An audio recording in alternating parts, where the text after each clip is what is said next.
But before we get started, I'd like to make an acknowledgement of country, and I'm here on Bunurong lands of the Kulin Nation down in southeast Melbourne, paying my respects to traditional owners past and present, and really acknowledging that long-standing custodianship of Australia that's been held for so long and ongoing through Indigenous culture. I'd ask all of you to pay respects to the traditional custodians of lands on which you are on today.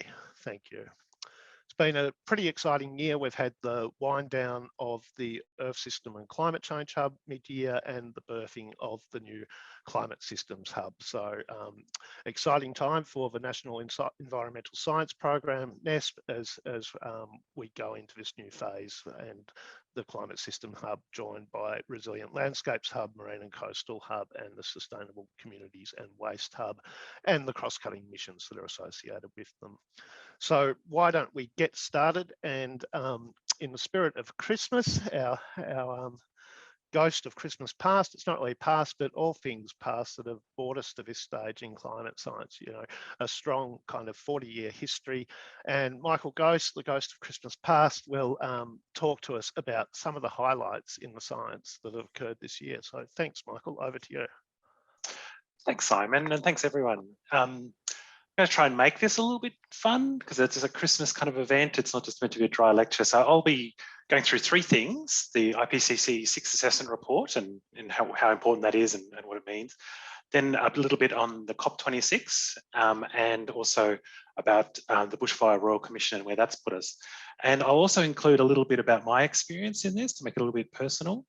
So a little bit like you know, Spike Milligan's book, Hitler, my part in his downfall, his small time in World War II in the army. This is my part in climate science a little bit. So just IPCC 6th Assessment Report, Working Group 1 report came out in August. Working Group 2 and Working Group 3 are out next year.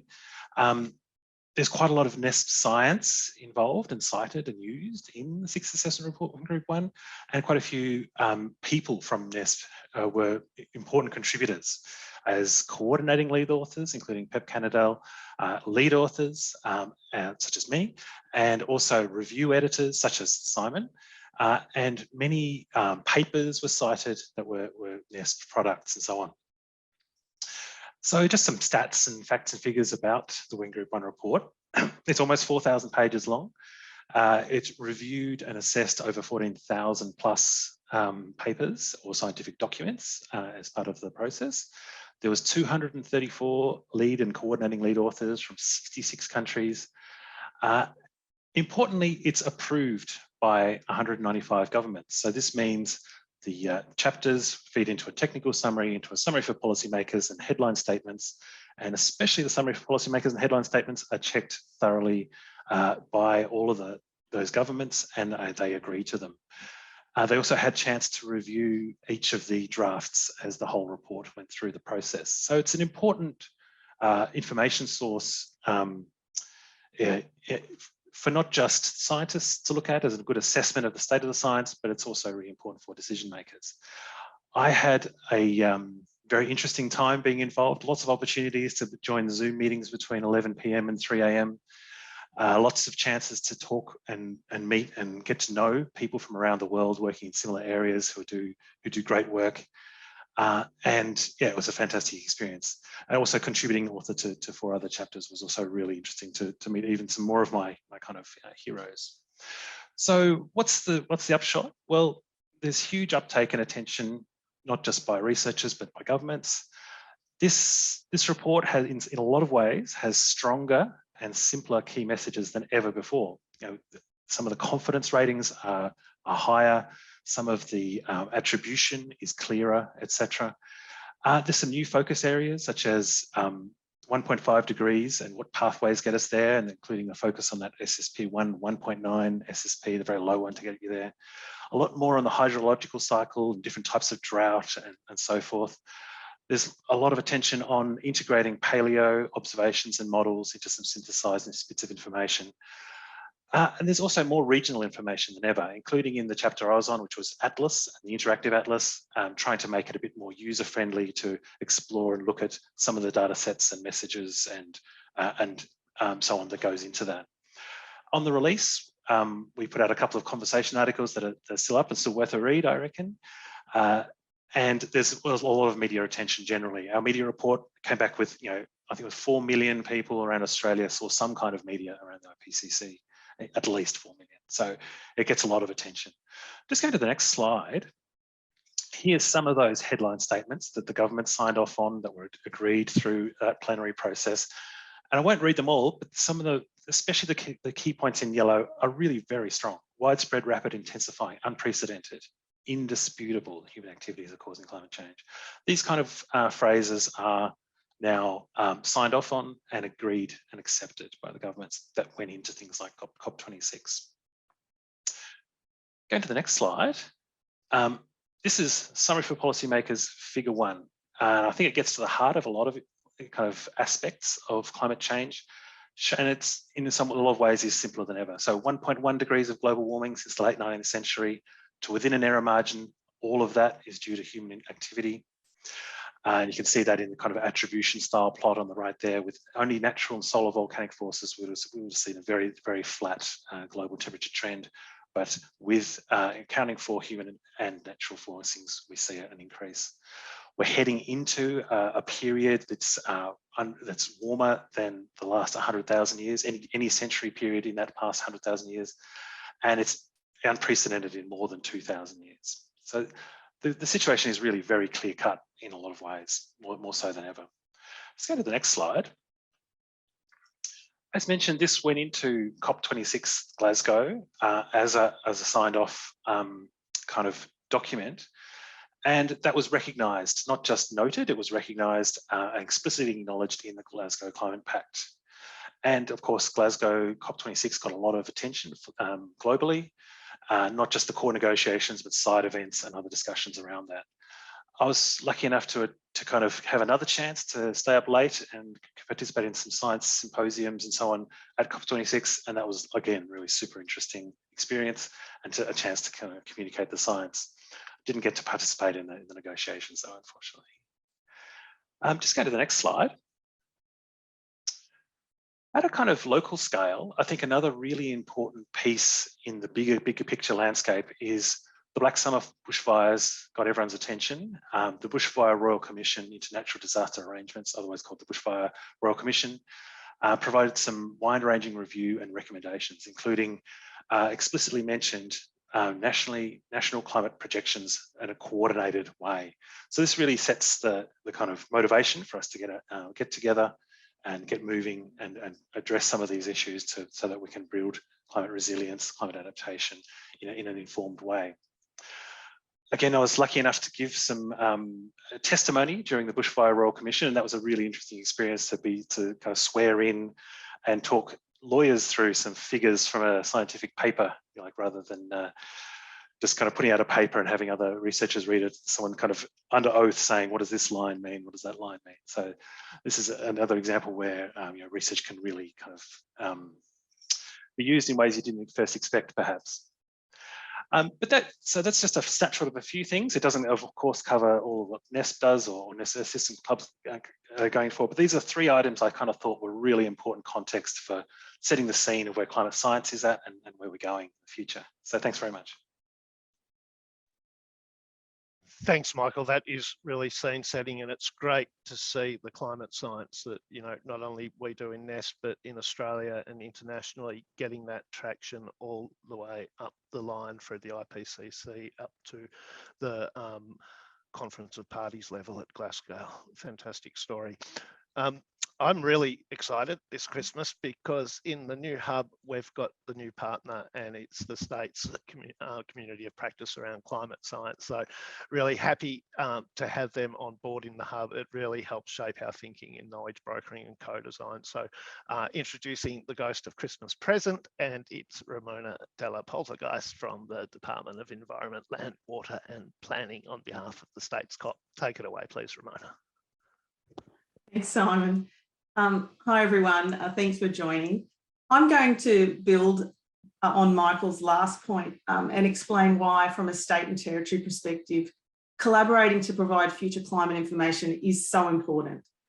The cross-jurisdictional community of practice for climate science was formed by the Interjurisdictional Chief Environmental Scientists Forum in March 2019 to really encourage state and territory and Australian governments to work together to provide climate science that meets the needs of users, and also to build shared efficiencies and capability in the way that all jurisdictions undertake climate science, deliver climate services, and build resilience.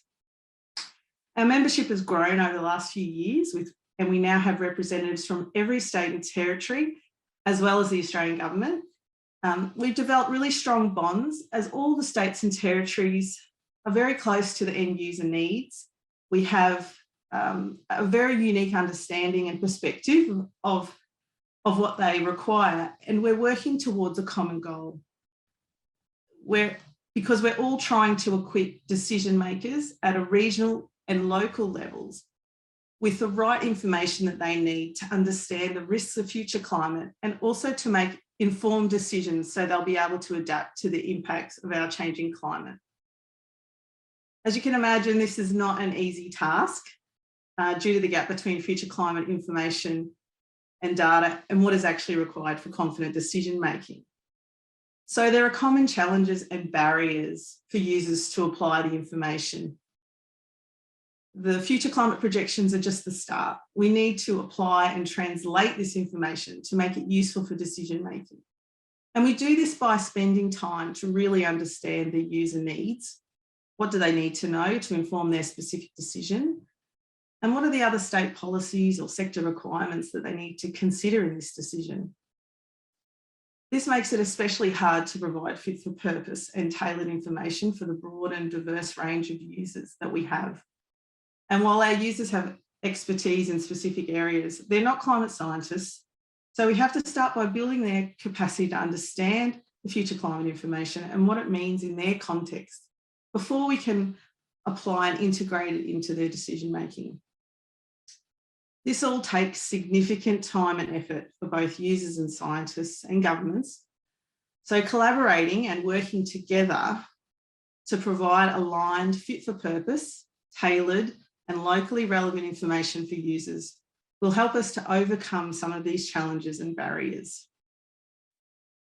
Next slide, Tani, please. So one of the ways that we're coming together and collaborating is through the Nest Climate Systems Hub and through the cross-jurisdictional community of practice for climate science. For the first time, state and territory governments will work as knowledge brokers within a national climate science program. We're excited for this opportunity to work collaboratively with both scientists and end users as knowledge brokers to try and bridge the gap between data and decision making and navigate through that complicated process to create a feedback loop to help ensure the research is focused on meeting the end user needs. And as this slide shows, over the last few months, we've been working collaboratively through the Nest Climate Systems Hub scientists to work through this co-design process that genuinely puts users at the centre of the research design. And we'll continue the process and involve key users and decision makers from states and territories in the process of co-planning, co-design, co-production, co-evaluation of user-centred research projects. So by this co-design process, putting users at the centre, we can ensure that research outcomes are fit for purpose and really delivering what users need. And to sum it up, this diagram is trying to show that by working closely together and collaborating through all these steps, in time, we will get closer to our goal. Firstly, we need to understand the user needs so we can have targeted information. We can identify and deliver priority needs that is linked to practical decision making. We need to strengthen the alignment for policy objectives and sector requirements and create better sharing of existing knowledge and information. We can do this through the co-design process because we're identifying the knowledge, the research needs, and we're identifying where the gaps are and demonstrating this alignment because we have end user needs in our focus. Through all this, through state and territory and national alignment of effort, we want to produce complementary, fit for purpose, targeted climate information that meets the needs and clearly aligns to policy and sector requirements. And so by collaborating with the NEST Climate Systems Hub, we are working together to build a national capability and to achieve our common goal of increasing the capacity of users to make informed decisions for climate adaptation. Thanks. Thanks very much for that, Ramona. And there's kind of a sequence here, if you haven't noticed. We're moving through time from the past to the present, and we're about to hit the future. And we're talking about the climate science, our understanding, and then, what are the user needs, that have been imposed on society because of this. And the other thing I'm really excited about this year in the Hub's Christmas presents is to have the climate adaptation mission, because it's really going to, what are we going to do about it? So very happy to introduce, I've introduced Sarah many times, but never from UTAS Live. So the ghost of Christmas yet to come, Sarah Boulter. Thanks, Simon. If I can have the first slide, please, Tani. So I guess I wanted to focus on a few things that I thought, were good wins for adaptation in 2022. And some of them, I've been a bit cheeky, some of them do sort of build on things that have happened in the past few years. But starting at a global level, I think the thing that really struck me this year was that there really was a stronger focus on the urgency of adaptation. Adaptation had sort of a minor part role on the agenda for COP26, but it became apparent quite quickly that this was a really urgent need that countries were really concerned about. And in the couple of weeks, there was a statement that came out as part of the Glasgow Accord that actually had some, not only strong language, but some firm commitments that was looking for finance to support adaptation around the world. The Accord urges developed countries to at least double their collective provision of climate finance. And this is really significant because many developing countries are already spending a significant part of their GDP on effectively adapting to a new climate, to the climate extremes that we're all starting to experience in our lives. That financial commitment equates to $42 billion a year by 2025. Now, this has been shown to be not really enough. There was a report a couple of years ago which said that it really needed to be about $70 billion a year. So we're getting there, but from my perspective, I think it's a win that adaptation has really started to make it to the global agenda. It's come out of the back rooms of negotiations at COP26, where reducing emissions is always the star show, and starting to make a little bit of an appearance with a bit more of attention at a global scale. There was also progress made on the goal for adaptation, and most of us are familiar with the Paris Agreement. It was really where the line in the sand was made in terms of policies around what we want to see, where we want to see climate change get to, the 1.5 degree ambition that's become quite familiar to us all. But there was also a statement in that Paris Agreement around establishing a global goal for adaptation. And this is kind of like been spoken about in the subsequent years, but finally in COP26, it got a bit more attention, and there was a commitment from the just completed presidency of the COP to the next COP president to have a 2-year working program. The Glasgow Sharm el-Sheikh work program was born. It's been described as a bit like the Northern Star, but it's a 2-year commitment. They're actually going to hold workshops 4 times a year, and it's really around defining what does that global goal for adaptation look like? How can it be done in a way that's implementable? How can we use it to measure progress on adaptation globally? And there's a real commitment to recognise that adaptation tends to happen at a local scale. And so the measuring of progress and the implementing of adaptation really needs to be led nationally by countries.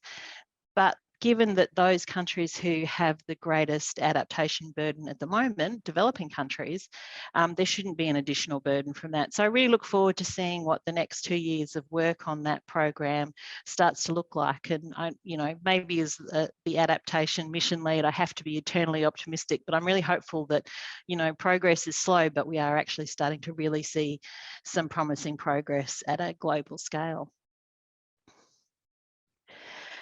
The other big change, I guess, or the thing that struck me this year was that, you know, we are really sort of bedding down that policy future in terms of where emissions should go. One of the greatest difficulties for adaptation is uncertainty.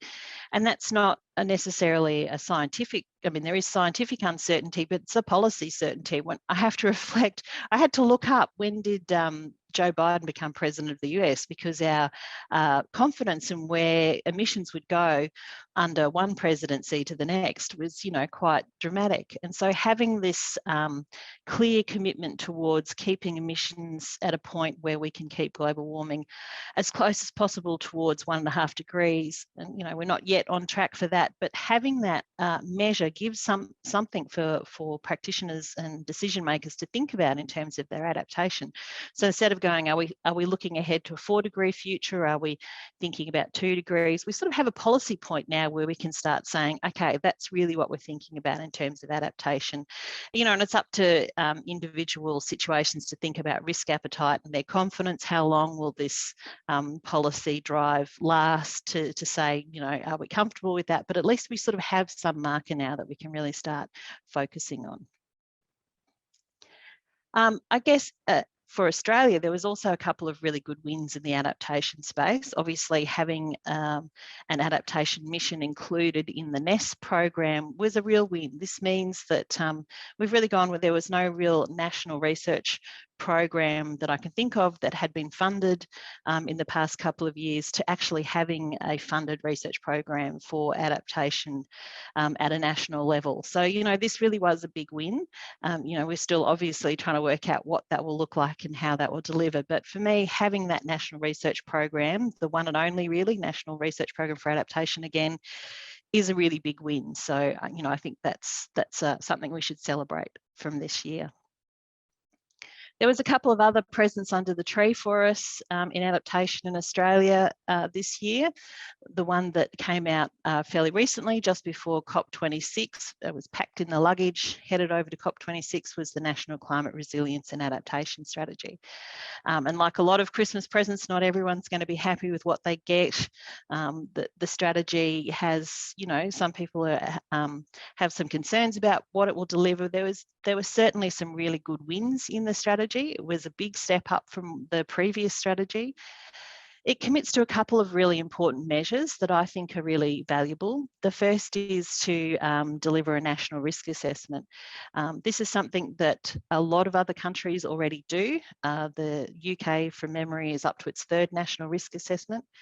This doesn't necessarily have to be a big investment of effort and waiting for an answer on what the risks are to Australia when we already have a lot of that information, particularly from the states and territories. But it gives us an opportunity to really you know, take a look at the national perspective of where our risks lie and thinking about what that means in terms of undertaking adaptation.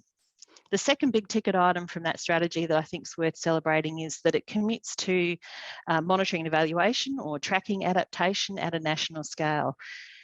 This is something, again, that other countries have been doing for quite some time, and it's useful to be able to understand, are we actually making progress? I mean, it's one thing to develop adaptation plans, to understand our risks, to keep developing the climate science, but if it's not actually having success or achieving in the correct or in the right direction on the ground, then, you know, we really have a problem. So having that national snapshot of where we're achieving adaptation is a really useful thing, and it might, you know, we're yet to see what that might look like, but you could imagine things like how many houses are still in a flood risk zone, and do they have any protections or any adaptation measures in place that reduce the risk to that property. So, you know, you can imagine some quite tangible things might potentially be measured out of that. So I think, you know, there's 2 things that have come in that strategy that are really potentially, and of course, obviously, we need to see them put into place, but potentially I think they're really, really fantastic progress for Australia in adaptation. And the presence didn't end there. There was also some really significant investment in adaptation resilience building at the national level. The first was the Australian Climate Service that came into being. And again, it's another, there's been a lot of new initiatives this year, and it's really hard to sort of see how it all fits together in the space. But the Climate Services gives us an opportunity to think about how we respond and adapt to current climate. And, we talk about the fact that climate change is here. And really, this is what this service is really looking at. How do we respond and adapt to the climate extremes in particular that we're already seeing. So that's a really important investment from that perspective, and hopefully it'll build over the years to be looking further ahead. And then the second big ticket item that came into play was the National Recovery and Resilience Agency. And Michael talked about the Bushfire Royal Commission, and this really came out of that. But I think the thing for me, and there's lots of things that can be said about the agency, but the really big thing from this that I think is really exciting is the current call for projects for local government to invest in resilience measures. So there's currently $600 million on the table. And my reading of it is this is really intended for local governments to start putting some actual adaptation measures into place. That's not really happened before. It's certainly happened at a state level. There's some really great programs in place in various states where there's on-ground investment for local governments. But having this at a national level and recognising that we actually need to put money into implementing adaptation responses, and when you think about the 500 local governments in Australia, $600 million probably isn't a huge amount of money, but it's really recognising that, we do need to invest at the ground level. We talk about the rubber hitting the road with the local governments, and here's some money behind that.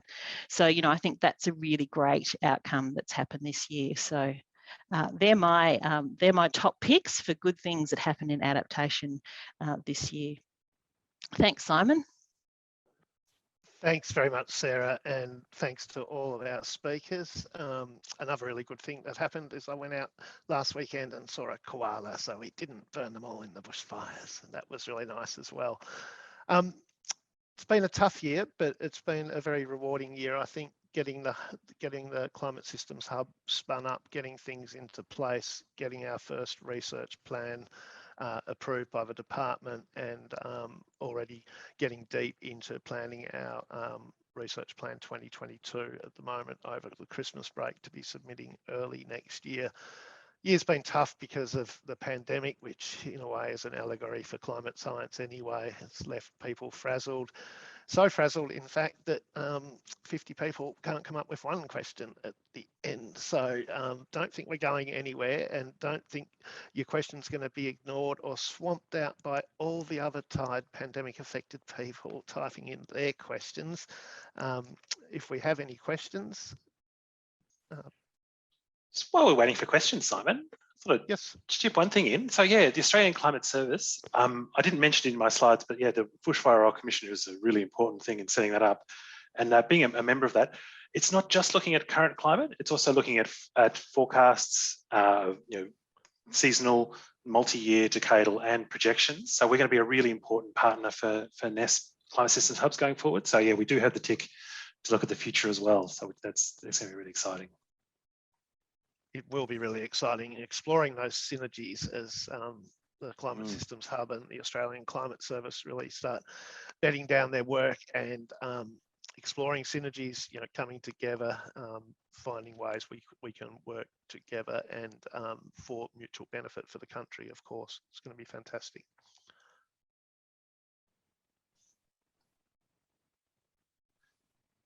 Now's the awkward silence moment of the webinar.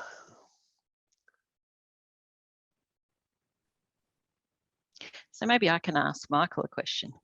Please do, Sarah.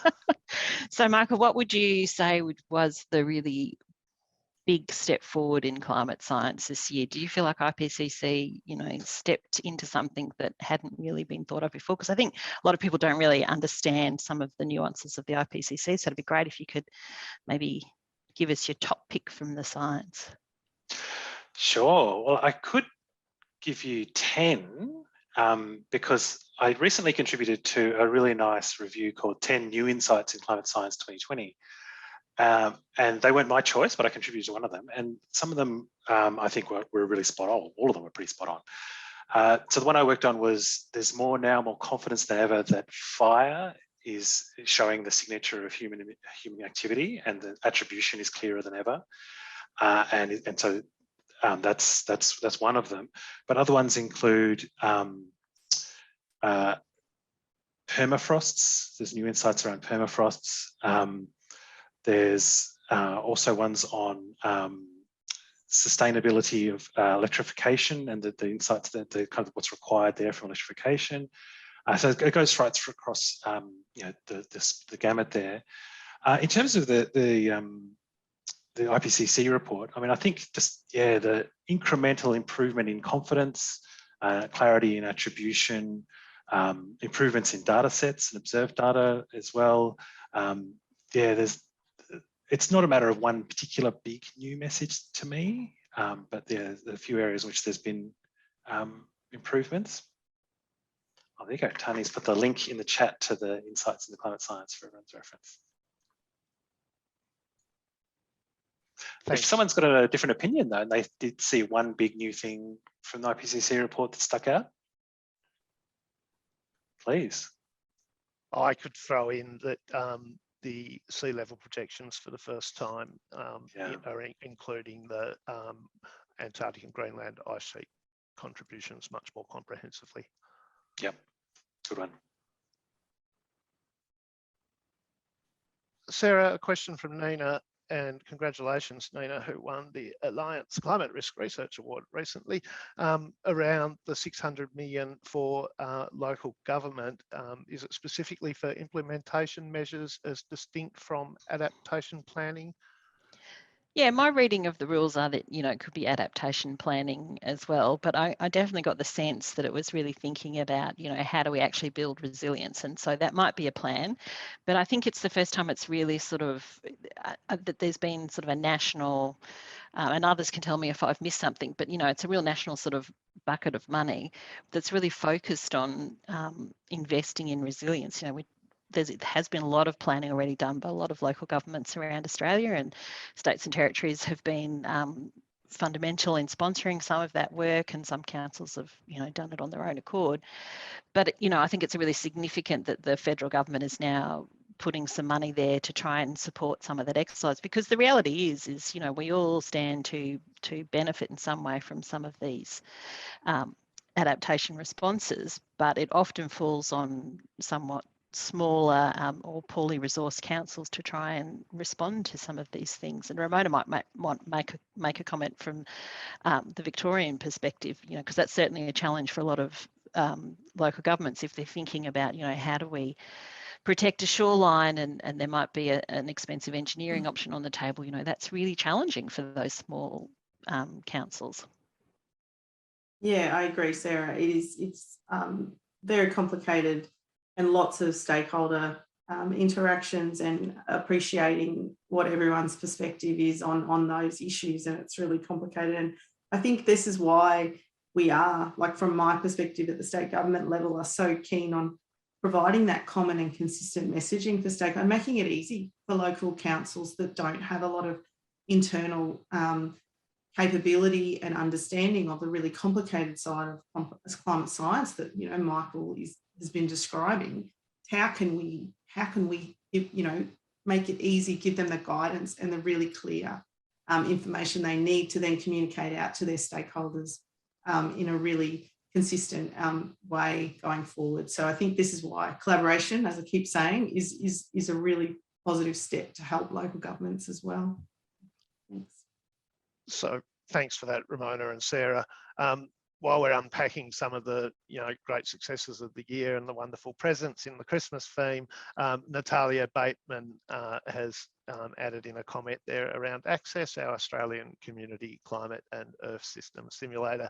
Access is now a national research infrastructure. So that's another fantastic thing that's going to help all facets of science related to the modelling. And congratulations, Natalia, being the first hire there at the Access NRI up at ANU in Canberra. And we really look forward to working with yourself and the Access NRI team as we go forward.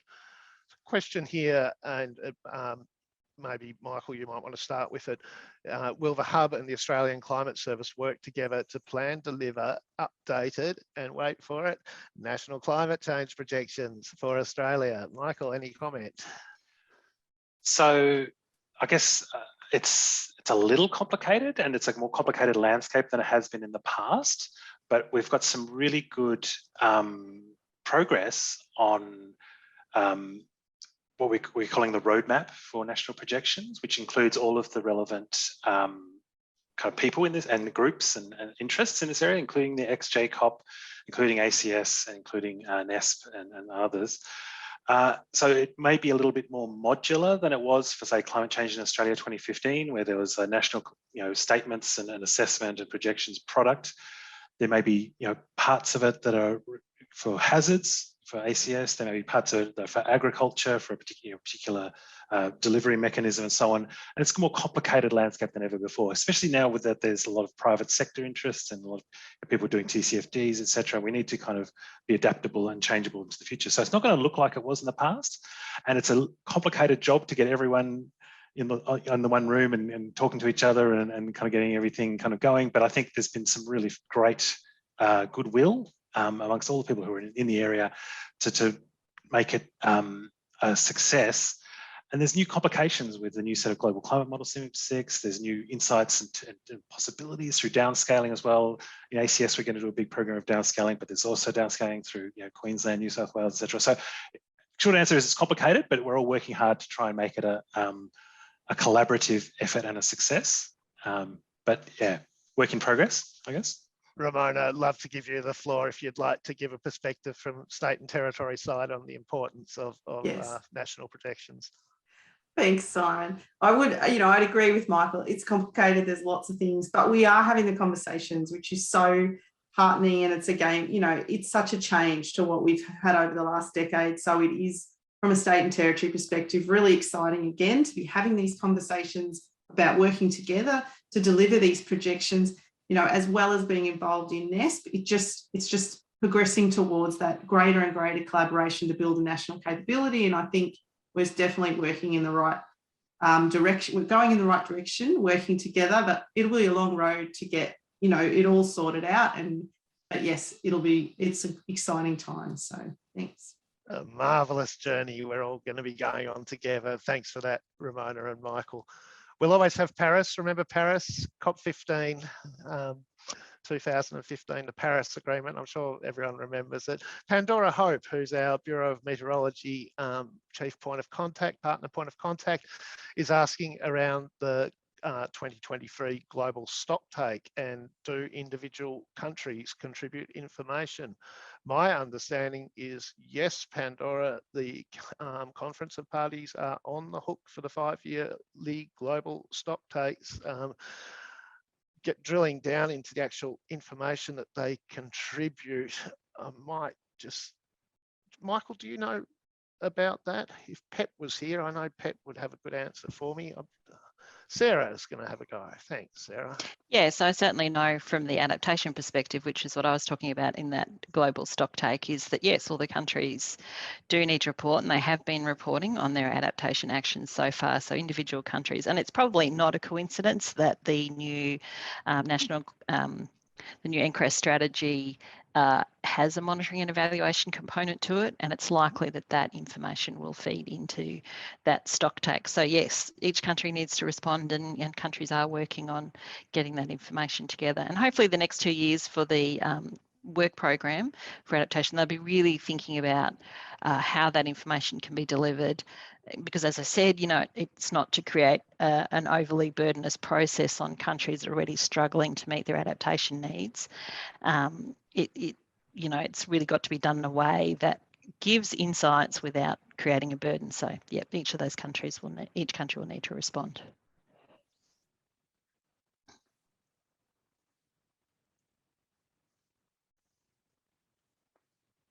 I have a question in there around various political parties in Australia and how their positions on 2030 might stack up against each other, but I'll leave that for the political commentariat to consider. I'm happy to make a comment on that if you want, Simon, because it's not a political question. I mean, it's sort of irrelevant which party says what, but I think, and Michael, you can correct me if I'm wrong or not, that the IPCC made it quite clear that we need to be thinking about not just, you know, how we get to net zero by 2050. We could come screeching up at current emissions rate and then go to zero at 2050, and we'll create a big problem for ourselves in terms of adaptation, because it's a cumulative, you know, it's cumulative, the emissions that we put into the atmosphere. And so, you know, as you say, if Pep was here, he'd talk about the whole budget, and there's only so much left that we can spend. There's only so much carbon money in the kitty.